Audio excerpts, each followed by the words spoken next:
Jeudi de midi à midi 30, Flash News était mon Insta. Un invité qui nous raconte l'appli irrésistible du mois. La question minée de théorie avec nos chroniqueurs stars. Et puis la météo de l'IA, la météo de tous nos espoirs. Dis-moi, je veux pas GIA, you, IA, you, je veux pas GIA, you, IA, you, la question minée de théorie avec notre chroniqueur star. Oh, et puis la météo de l'IA.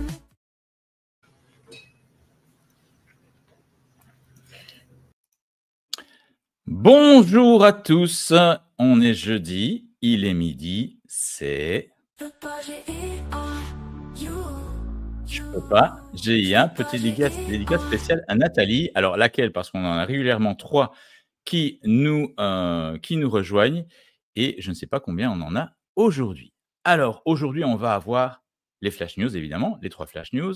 La question du jour, et ce sera la dernière question du jour et je vous expliquerai pourquoi, parce qu'on va vous proposer un nouveau concept.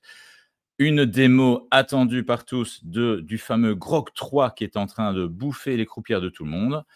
On a Aline qui sera fidèle au poste avec un sujet qui, moi, me passionne, ce sont les fonds marins.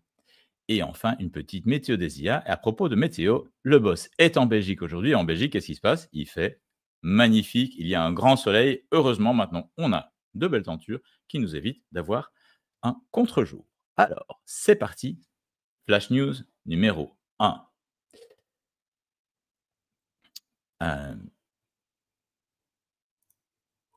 Allez, à la Flash News. Havas, la fameuse agence, utilise maintenant l'IA générative. L'agence de communication Havas intègre stratégiquement l'IA générative pour synthétiser rapidement les briefs clients et créer des concepts visuels percutants pendant la phase de vente. Les équipes créatives utilisent l'IA comme un outil critique pour affiner leurs idées face à des délais serrés tout en respectant une éthique stricte qui exclut son utilisation pour les visuels finaux. Pour les contenus sociaux uniquement, Havas exploite pleinement l'IA en production finale, comme démontré par la création de 300 annonces, notamment personnalisées pour Emmaüs. Et donc, ça y est, l'IA s'invite avec quand même un aspect éthique. Ça, c'est quand même bien de le souligner. Flash News numéro 2.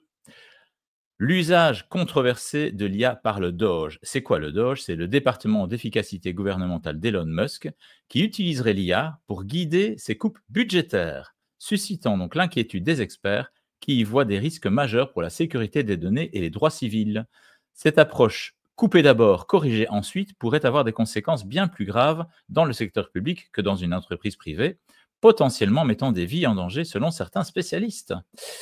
Attention Elon, le manque probable de compréhension approfondie de données gouvernementales par l'équipe DOGE risque d'entraîner des erreurs critiques d'interprétation dans les systèmes fédéraux existants. Et ça, c'est quand même assez inquiétant. Ça ne doit pas tellement nous étonner de la part de la nouvelle équipe gouvernementale aux États-Unis, mais c'est quand même inquiétant. Flash News numéro 3. OpenAI lance NextGen AI, un consortium académique révolutionnaire. OpenAI annonce la création de NextGen AI, un consortium inédit réunissant 15 institutions de recherche prestigieuses avec un investissement de 50 millions de dollars. Bon, on est loin de Stargate, mais quand même, en subvention, puissance de calcul et accès API pour accélérer la recherche et transformer l'éducation. Ce partenariat unique rassemble des universités américaines et internationales comme Harvard, le MIT, Oxford et Howard, ainsi que des institutions comme l'Hôpital pour enfants de Boston et la Bibliothèque publique de Boston, avec l'objectif de catalyser des avancées plus rapides que ce que pourrait accomplir chaque institution individuellement. C'est un petit peu la devise du pays dans lequel nous nous trouvons aujourd'hui. L'union fait la force. Les projets déjà en cours illustrent 3 axes majeurs. L'accélération de percées scientifiques, diagnostic médical accéléré, métasciences, la démocratisation des compétences en IA pour les étudiants, initiative d'alphabétisation en IA générative, qu'on ne peut qu'applaudir, développement de modèles personnalisés et la transformation des universités et bibliothèques, numérisation de textes rares, accessibilité accrue de connaissances, etc. Donc ça, c'est une belle initiative Est-ce que c'est du AI washing? Ça, on verra un petit peu ce que ça donne, mais en tout cas, l'initiative est assez bonne de proposer des avancées IA pour les institutions éducatives. On passe tout de suite à la question du jour. Et la question du jour, je vais reprendre un post que vous connaissez, que vous avez lu avec attention, hop, dans le partage. Et la question, c'est, merci Nash Hughes d'ailleurs, l'IA ne remplace pas l'intelligence, elle la reflète. Donc c'est le post, on a vu un petit peu le post que je vous ai proposé là-dessus. J'aimerais bien savoir un petit peu, dites-moi dans les commentaires ce que vous en pensez. Et je trouve que c'est assez pertinent, cette citation de Nash Hughes. Je vous repartage rapidement. Alors, où est-ce qu'on est? Hop, partager.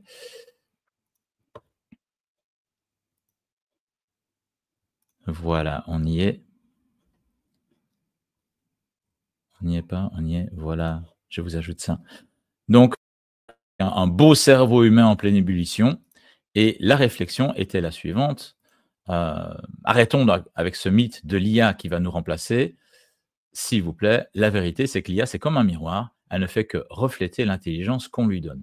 Et c'est assez vrai, en fait, quand vous promptez, que vous avez un résultat qui n'est pas bon, qui ne correspond pas à vos attentes, le plus souvent, c'est que votre prompt, au départ, n'était pas bon.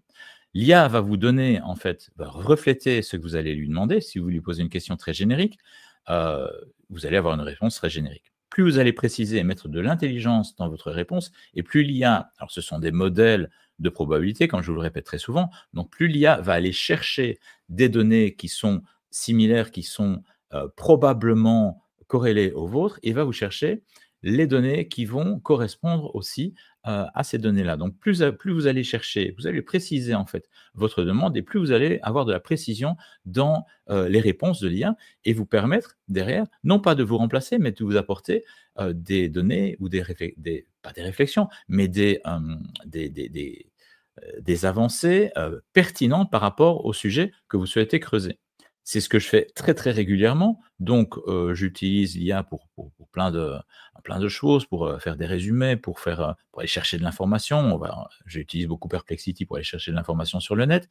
Et Perplexity va aller mettre en forme la donnée.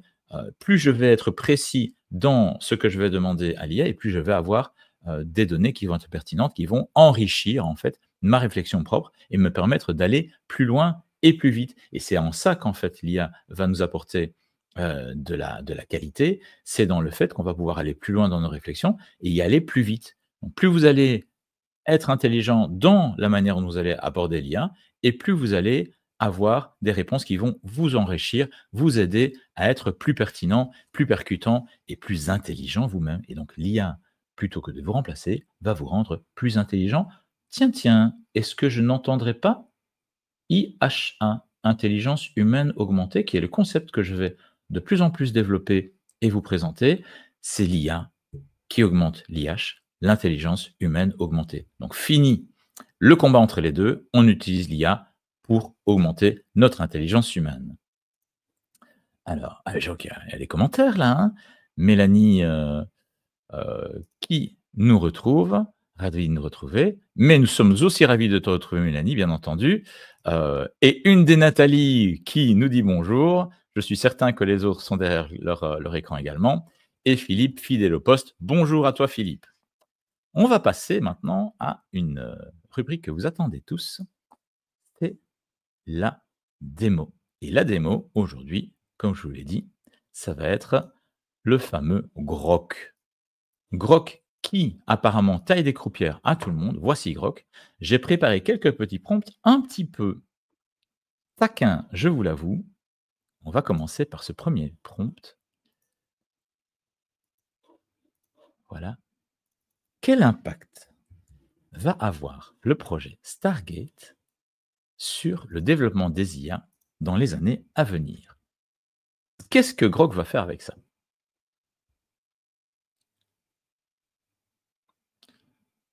Le projet Stargate annoncé en janvier 2025 par Donald Trump est une initiative ambitieuse portée par une contrepartie co-entreprise réunissant OpenAI, SoftBank, Oracle et d'autres acteurs, etc. On est assez complet, hein, vous voyez que Grok n'a pas encore terminé, on est assez rapide dans la génération du texte. Premièrement, accélération de la recherche et du développement en IA. Deuxièmement, renforcement de la domination américaine en IA, tiens donc. Troisièmement, impact économique et création d'emplois, ça c'est ce qui avait été mis en avant par Donald Trump évidemment. Défis énergétiques et environnementaux, qu'est-ce qu'on dit? Chaque data center de Stargate devrait consommer environ 5 gigawatts, soit l'équivalent de la production de plusieurs centrales nucléaires. Ouh là là! Avec 20 sites prévus, cela représente une demande énergétique énorme, jusqu'à 25 gigawatts au total. Tatin. Inquiétude majeure. Donc on est critique, donc il y a des critiques quand même par rapport à ce projet. Projet centré sur OpenAI, ce qui est une critique récurrente, prospective, un tournant ou une promesse exagérée. Donc on a un article qui est assez, qui est assez critique, donc qui ne va pas forcément uniquement dans le sens de Elon Musk et de Donald Trump. Donc c'est assez intéressant. En conclusion, l'impact de Stargate dépendra de son exécution. S'il réussit, il pourrait marquer un tournant décisif pour l'IA, avec des retombées scientifiques, économiques et géopolitiques majeures. Sinon, il risque de rester une ambition pharaonique aux effets limités, éclipsée par les efforts concurrents. Les prochaines années, notamment les avancées d'ici 2026-2027, seront cruciales pour en juger, et on se retrouvera pour en parler, bien entendu. Là, je vais dire que Grok passe haut la main la première épreuve, par rapport au projet qui est soutenu par le principal financeur de Grok, Elon Musk. Deuxième petit prompt, encore un peu plus taquin. Un peu politique aussi, comment va évoluer la situation politique au Proche-Orient et notamment pour la bande de Gaza? Vous avez tous vu cette fameuse vidéo virale avec les conséquences de l'élection de Trump. Alors c'était une vidéo qui au départ était une vidéo second degré d'une agence, mais qui a été reprise et retweetée telle quelle par Donald Trump. La question qui sous-tend un petit peu, qui agite un peu la toile, c'est est-ce qu'il l'a fait exprès ou est-ce qu'il était conscient en fait de l'aspect un peu second degré de la vidéo ou pas, et tout le monde s'excite un petit peu sur cette question. Moi, je dirais que c'est pas tellement ça qui est important, c'est la manière dont l'information se diffuse. Alors, voilà, on va chercher 18 posts. Donc, Grok va évidemment chercher des informations sur X, donc 18 posts, et sur des pages web. Donc, on nous dit les 18 posts. Si je clique dessus, j'ai accès à ces fameux 18 posts aussi. Donc, ça, c'est intéressant. Et aux 15 pages web sur lesquelles Grok se base. Donc, visiter 18 posts et 15 pages web, c'est assez bon. Évidemment, c'est une IA, donc c'est rapide. Prédire l'évolution politique au Proche-Orient, et en particulier pour la bande de Gaza, est une tâche complexe, car elle dépend de nombreux facteurs interconnectés. Dynamique régionale, décision des grandes puissances, évolution interne aux acteurs locaux et événements imprévus. À la date actuelle, le 6 mars 2025, je peux vous proposer une analyse prospective basée sur les tendances observables et les développements récents, tout en restant prudent sur les incertitudes. Voici une réflexion structurée. Contexte actuel à Gaza et au Proche-Orient, facteurs clés influençant l'évolution, stabilité du cessez-le-feu, rôle du Hamas et de l'autorité palestinienne, plan de reconstruction et influence externe, plan Trump, plan arabe, dynamique régionale, pression internationale, scénario possible pour Gaza et le Proche-Orient, stabilisation progressive, statu quo prolongé, reprise des hostilités, conclusion, et en aucun cas on ne voit Gaza comme étant la prochaine côte d'Azur du Proche-Orient. Donc, à nouveau, une discussion qui est étayée. Si je regarde un petit peu ici sur les posts, j'ai accès effectivement à chacun des posts, vous voyez, sur X. J'ai accès également aux pages web avec un lien, je peux aller les visiter. Donc, c'est documenté, c'est assez construit, c'est assez cohérent. Donc, encore une fois, eh bien, je dois avouer, je ne suis pas forcément un fan de tout ce que la nouvelle équipe gouvernementale américaine est en train de mettre en place, mais je dois avouer que Grok s'en sort jusqu'à présent très haut la main. Troisième petit prompt qui est un petit peu plus proche de nos questions et nos préoccupations quotidiennes. Écrit un post LinkedIn sur l'impact de l'IA sur l'emploi en France actuel et futur. Voici, oula, ça va vite. L'impact de l'IA sur l'emploi en France, où en est-on et où va-t-on? Aujourd'hui, l'intelligence artificielle redessine déjà le marché du travail français. Selon une étude de l'OCDE 2024, 27% des emplois en France sont fortement exposés à l'automatisation par l'IA. Voilà. À l'horizon 2030, le tableau pourrait encore évoluer. S'IA risque de transformer des métiers traditionnels, comptabilité, service client, elle promet aussi d'amplifier la productivité et de générer des opportunités dans la santé, diagnostic assisté, etc. Défi requalification, comme à chaque évolution technologique. Et vous, comment voyez-vous? C'est pas mal. Le gouvernement vise à former 1 million de personnes aux compétences numériques d'ici 2027, mais les entreprises devront aussi jouer le jeu. Ce poste est informatif, s'appuie sur des données plausibles, inspiré des tendances actuelles et invite à l'interaction, ce qui est clé sur LinkedIn. Si vous voulez ajuster le ton ou ajouter des éléments spécifiques, dites-le moi. Eh bien oui, pourquoi pas, soit plus engageant. Hop. Plus dynamique. L'intelligence artificielle est déjà là et elle bouscule tout. En France, 27% des jobs, etc. D'ici 2030, l'IA pourrait transformer vos journées, diagnostics médicaux ultra précis. Alors, l'IA dans votre secteur, vous la voyez comment? En rouleau compresseur ou en tremplin? Dites-moi tout en commentaire, j'ai hâte de vous lire. C'est pas mal, ce ton est plus punchy avec des questions directes et un appel clair à l'interaction. Il reste pro tout en étant vivant. Qu'en pensez-vous? Eh bien, c'est pas mal. Merci, Grok. Un dernier petit prompt. Voilà. Et là, je vais lui demander de faire ma promotion. Propose un texte de promotion pour les conférences d'un spécialiste IA, au hasard, qui a une approche humaniste de l'utilisation professionnelle des IA. Tiens, mais qui cela pourrait-il être?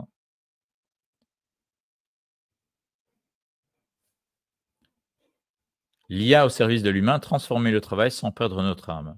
C'est pas mal. Prochaine date, à travers une vision pragmatique et inspirante. Inscrivez-vous vite. C'est pas mal. C'est un petit peu court, mais c'est pas mal. Plus long. Ce texte doit s'adresser aux agences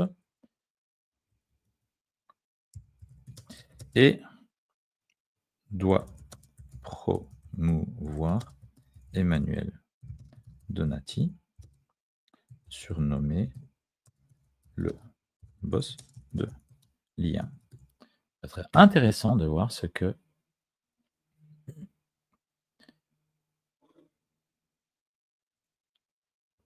expert passionné pionnier de l'IA à l'approche humaniste. Oula, Emmanuel Donati ne se contente pas de suivre les tendances, il les redéfinit.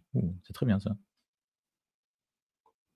Donc, il n'est pas allé chercher des données sur le net, sur moi-même en tout cas.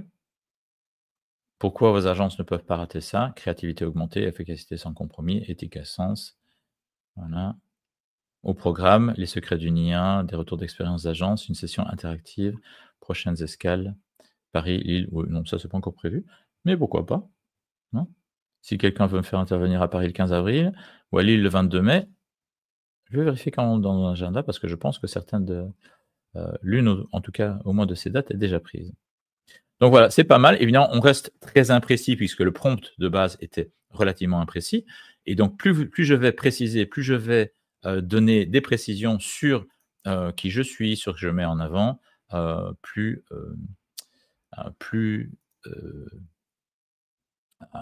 on va avoir un texte promotionnel qui va être pertinent. Je suis d'ailleurs avec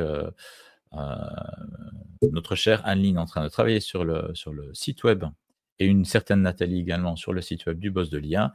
Et on est en train de travailler sur les textes, notamment avec plusieurs IA, avec Perplexity, avec Claude, en retravaillant les textes bien entendu.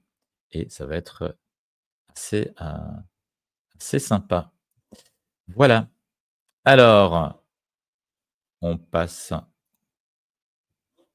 à la suite. Dites-moi ce que vous pensez de cette petite démo. Et en attendant, moi, je vais faire monter Anne-Line. Je t'entends plus. Anne-Line, comment vas-tu? Bonjour Emmanuel. Ça va et toi? Très très bien. J'ai un petit écho. Je ne sais pas si tu l'as aussi. Je n'ai pas d'écho, non. Donc c'est que de mon côté. Et je ne sais pas d'où il vient. Ma foi, je ferai avec. Peut-être que c'est l'écho des fonds marins dont j'avais parlé aujourd'hui. Je ne sais pas. Je vois que Nathalie, en fait, s'est reconnue. Oui, moi aussi j'ai hâte. Nathalie, nous sommes d'accord. Ouais. Ça travaille. J'ai eu une nuit un petit peu agitée avec ma petite qui était malade, mais je travaille et on va arriver à quelque chose de vraiment, vraiment chouette.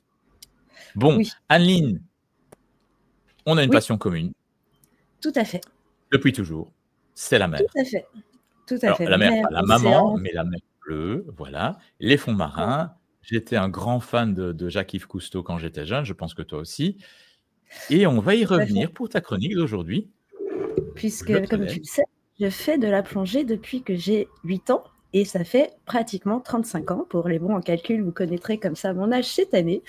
Euh, oui, normalement, on ne le dévoile pas, mais j'assume tout. Et Mais c'est pour déjà, ça tu que, ne les fais pas. Peu importe l'âge, tu ne les fais pas. merci, belle lumière, réfraction sur la surface, chose dont on va parler d'ailleurs dans la chronique, puisque l'IA dont je vais vous parler aujourd'hui sert au fond marin. Et on sait à quel point la biodiversité dans nos fonds marins est importante et on connaît très très peu finalement ces fonds puisque ça peut aller jusqu'à certaines profondeurs où nous n'avons pas accès. Je crois qu'on connaît à peu près que 5 à 10% des fonds marins, donc tu vois, c'est très très peu sur la globalité de la planète. Donc aujourd'hui, je vais vous parler de la révolution de la cartographie des coraux et on plonge littéralement dans ce sujet fascinant, c'est-à-dire l'intelligence artificielle qui est appliquée à la préservation des récifs coralliens. Donc, vous allez voir, cette technologie nous offre une véritable révolution. On en parlait il y a déjà 2 ans. Elle s'est améliorée depuis 1 an, mais de façon assez considérable. Donc, c'est pour ça que je ne pouvais que vous en parler aujourd'hui. Donc, pourquoi on cartographie les coraux? Pourquoi c'est crucial? Parce que ces derniers couvrent environ 0,1% de la surface des océans. On peut se dire que c'est pas beaucoup, mais quand même, elle abrite un tiers des espèces marines connues. Donc, elle abrite quand même une grosse partie de la biodiversité marine. Et ces coraux jouent un rôle vital, du coup, pour 500 millions de personnes qui dépendent de ces écosystèmes pour leur alimentation et le tourisme.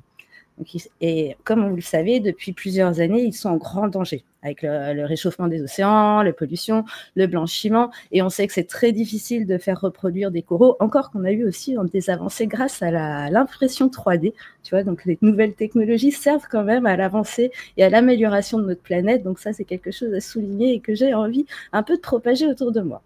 Et puis aussi, on sait que suivre leur état de santé est essentiel parce que jusqu'ici, c'était difficile, la cartographie sous-marine était coûteuse, elle était complexe et elle était très limitée en surface analysée. Donc, cette petite révolution, que vous pouvez voir à peu près le système, comment ça marche, hein, ça a l'air très simple, s'appelle DeepReefMap. Elle est développée par l'EPFL, qui peut cartographier ainsi plusieurs centaines de mètres de récifs en quelques minutes seulement. Là, c'est le premier coup de génie, la première grande révolution. Et du coup, comment ça marche? Donc, on peut voir des plongeurs équipés de caméras classiques filment les coraux. L'IA analyse les vidéos, reconstruit une carte en 3D et classe les coraux selon leur état de santé. Alors, contrairement aux anciennes méthodes, pour ceux qui ne connaissent pas, on avait besoin d'équipements beaucoup plus coûteux, beaucoup plus volumineux, ça prenait plus de temps, on avait besoin d'un expert en analyse d'images et c'était pas possible de le faire dans tous les pays. Maintenant, tout ceci, c'est possible. Moins de coûts, pas besoin d'experts et on peut le faire vraiment partout. Deuxième coup de génie de cette IA, c'est qu'elle surmonte tous les défis de l'exploration sous-marine. Donc, pour ceux qui ne connaissent pas trop comment ça se passe sous l'eau, sachez que quand on est sous l'eau, la vision sous-marine est difficile. Déjà, on a un changement de lumière. En plus, avec le soleil, les directions peuvent changer. On a une diffraction quand même qui peut être importante. On a des conditions instables. Enfin bref, c'est pas la petite sirène tout le temps. Mais grâce à DeepReefMap, on utilise les réseaux neuronaux profonds pour s'adapter à ces conditions extrêmes. Donc, comparé aux outils traditionnels, on n'a pas besoin d'images en ultra haute définition, donc c'est un gain de temps, un gain d'énergie et de matériel. On a la capacité de cartographier des zones bien plus larges et en beaucoup moins de temps, et le temps de calcul est divisé par plusieurs facteurs. Grâce à ça, on peut avoir un jumeau numérique des récifs, ce qui est quand même l'objectif principal de DeepReefMap. Parce que grâce à ce double numérique des récifs, on va pouvoir suivre leur évolution à long terme, identifier les zones les plus vulnérables, fournir une base de données pour les scientifiques et les gouvernements Et grâce à ça, cette IA pourrait aussi être déployée dans d'autres environnements sous-marins, comme les mangroves ou des zones plus profondes. Donc c'est vraiment une véritable révolution en termes de technologie pour nos océans et pour nos mers. Et alors, pour comprendre pourquoi c'est une révolution pour la conservation marine, comme je vous disais, il faut prendre en compte le fait qu'elle soit accessible. Donc n'importe quel plongeur peut participer, il n'y a pas besoin d'avoir fait des hautes études. Elle est rapide, puisqu'on a des analyses en quelques minutes. On n'a plus besoin de prendre 10 millions de photos et de passer par un expert et puis avoir des résultats en plusieurs semaines, le temps d'avoir assemblé tout ça. Elle est efficace, parce que du coup, ça permet d'avoir une cartographie massive sans matériel coûteux. Elle est précise, donc une identification des coraux et un suivi de leur santé. Et elle est aussi évolutive. C'est un modèle exportable à d'autres milieux marins, ce qui est ça aussi une révolution, parce que entre un océan et une mangrove, on n'a quand même pas le même environnement et du coup, on bouge pas non plus de la même façon dans les fonds. Donc c'est vraiment très important et c'est là où tout est le génie de cette innovation, parce que elle s'adapte rapidement à tous les fonds. Alors, comme vous avez pu le voir là sur la vidéo, alors la vidéo date quand même d'il y a 2 ans. On a fait des améliorations il y a 1 an, mais ça montre quand même bien le système, comment elle fonctionne, et puis ce qu'on peut avoir en quelques secondes seulement, en fait. Donc bien sûr que, pour conclure, je dirais que l'IA, encore une fois, ne remplace pas la science marine, mais elle accélère. Et c'est tout l'intérêt de l'IA, c'est-à-dire qu'elle vient en soutien à notre travail, elle nous permet de le faire mieux et plus rapidement, n'oublions pas. Mais l'humain est toujours important. Oui, je te vois faire ça, mais je ne renie absolument pas le IHA, parce que justement, ça permet d'être meilleur dans ses analyses et sa préservation des océans. Donc avec DeepRiffMap, pardon, je vais y arriver, on passe d'une analyse manuelle et restreinte à une cartographie automatisée et massive. Donc c'est une avancée cruciale à l'heure où la préservation des récifs coralliens est une priorité mondiale. C'est là, du coup, je te dis tout ce qui m'a fait sauter le cœur de joie en voyant les choses qu'on allait pouvoir faire grâce à ça. Alors, maintenant, ma question du jour, parce que vous savez que j'ai toujours une question en fin de chronique. Que pensez-vous de cette IA ? Est-ce que c'est une bonne chose de l'appliquer au fond marin ? Est-ce que ça va être une bonne chose aussi pour nos fonds marins ? C'est-à-dire, est-ce que c'est vraiment de la science-fiction ou une solution d'avenir ? À vous de me dire ce que vous en pensez. Et toi, Emmanuel, qu'en penses-tu ? J'adore, évidemment. Tu sais qu'ayant vu les vidéos de Jacques-Yves Cousteau dans ma jeunesse, j'étais fasciné par les coraux, les récifs coralliens. C'était magnifique, c'était du rêve. Dans l'écran de télévision, qui était encore cathodique à l'époque, donc les qualités étaient pas terribles, mais malgré tout, l'imagination était là. J'ai toujours su, et j'étais très très peiné de savoir que certains récifs étaient en train de mourir, devenaient complètement gris. Tu imagines la beauté des fonds marins qu'on était en train de détruire. Et donc le fait qu'on puisse... Voilà, toi, tu l'as certainement vu même lors de tes plongées, tu as vu une évolution qui a dû aussi te serrer le cœur. Donc voir qu'il y a des initiatives qui sont prises dans ce sens-là, moi je dirais enfin, et quelque part je dis c'est bien qu'on ait maintenant les IA qui nous permettent d'avancer plus vite, parce que c'est maintenant on s'est mis devant un sprint en fait, on était obligé d'aller sprinter. Maintenant j'ai vu aussi qu'il y avait des avancées, qu'il y avait aussi des récifs qui étaient en train de revivre, donc il y a quand même du positif. Dans cette grisaille, mais il faut aller très vite. Et si les IA peuvent nous aider à aller plus vite, je ne peux qu'applaudir. Et si ça se fait avec le respect donc de l'humain, donc la fameuse IHA, eh bien c'est très bien. De l'humain et de la nature. Moi, c'est ce qui me plaît, c'est que toutes les dernières technologies, finalement, ont aidé quand même à la préservation de notre nature et de notre environnement d'une manière générale. Donc, moi, c'est quelque chose que j'ai envie de partager et de propager autour de moi. C'est vrai, et si de cette manière-là, on peut aussi influencer un petit peu, impacter l'utilisation des IA à la fois dans un but humaniste, mais aussi de protection de la nature, eh bien, je trouve que ce serait déjà une très, très belle avancée. Et comme le dit Béatrice, c'est un moyen de mieux alerter, de prendre conscience et agir pour préserver la planète. En effet, merci Béatrice. Ensemble. Alors, Annie, tu restes avec moi pour la météo ? Allez, c'est parti. Météo des IA, la météo, aujourd'hui, je vous donne le chiffre. La météo, le chiffre, c'est 24. Pourquoi 24 ? 24, c'est le 24%, c'est le pourcentage des entreprises qui ont déjà intégré l'IA en production, 23,9 exactement.